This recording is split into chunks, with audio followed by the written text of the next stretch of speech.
Hi there, I'm Nan.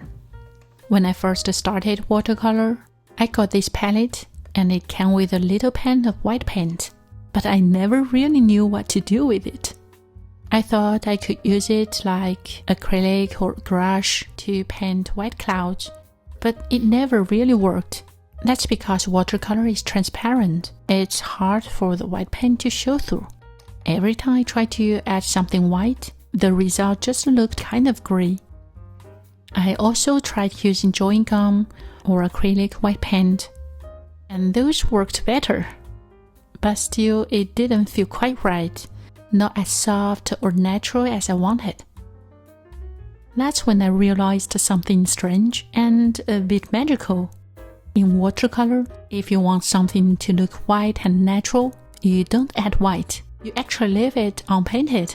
The color of paper is the most natural white you can use. So let me show you a few of my favorite ways to do that. Let's start with the first trick, lifting the paint. It's one of the easiest ways to create soft white areas like clouds or mist. All you need is a bit of timing and a clean brush or a tissue. While the paint is still wet, gently dab the paper to lift the color and create those fluffy cloud shapes. I use this simple trick all the time, especially when I want a soft sky in the background. It fits well with almost any landscape. You will see the white of the paper peek through. It's such a natural and gentle effect. One of the magical things about watercolor. You can also use a clean, damp brush to lift out shapes. Just rinse your brush, dry it slightly, and gently pull the paint downward. It's a super simple trick, and it's perfect for creating that soft, misty look while keeping everything airy and light. Another trick I love, and might be the easiest way to preserve white areas, is using masking tape.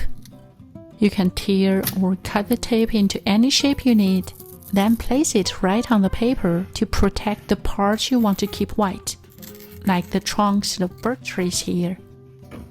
Then just paint right over it, no need to be careful. Once everything's dry, peel the tape off, and the white of the paper underneath stays perfectly clean and untouched. I also shared a lot of watercolor essentials and tips in my online course for beginners. There are lots of tiny projects to explore at your own pace. Feel free to have a look. It works just like drawing gum, but without the sticky mess. And honestly, it's so much more beginner-friendly. There are lots of ways to use it, even for a tiny zone, like this tiny red house in the snow.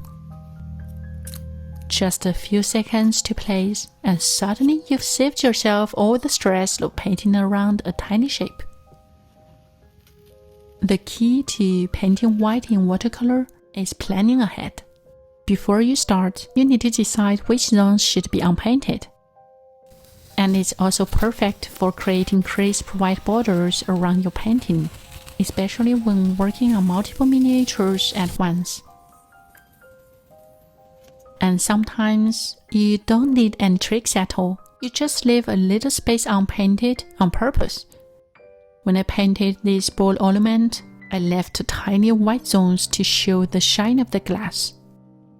It sounds simple, but this is actually one of the most powerful ways to create white in watercolor. Same for this snowy mountain. I didn't paint the snow at all. I just added the shadows and let the white of the paper do the rest. It's also my favorite trick to create sparkles in the water. By playing with the pressure and speed of the brush strokes, you can leave little gaps, and that creates this natural shimmering effect. It takes a bit of practice, but once you get used to it, this technique gives you the most natural and luminous white. Here I want to show you a quick comparison. It's the same thing, but painted two different ways. For the right one, I used acrylic paint for the clouds and white highlights. For the left one, I simply left a part of the paper unpainted. They look both nice, but I personally love how soft and natural this one looks. How about you? Let me know in the comments what's your favorite way to paint white in watercolor. And if you want to explore watercolor in a simple and relaxing way like I do, check out my online miniature watercolor course for beginners and enjoy 40% off for a limited time. Thank you for watching. Don't forget to like, share, and subscribe to my channel. I'm Nan, a miniature watercolor addict. See you next time!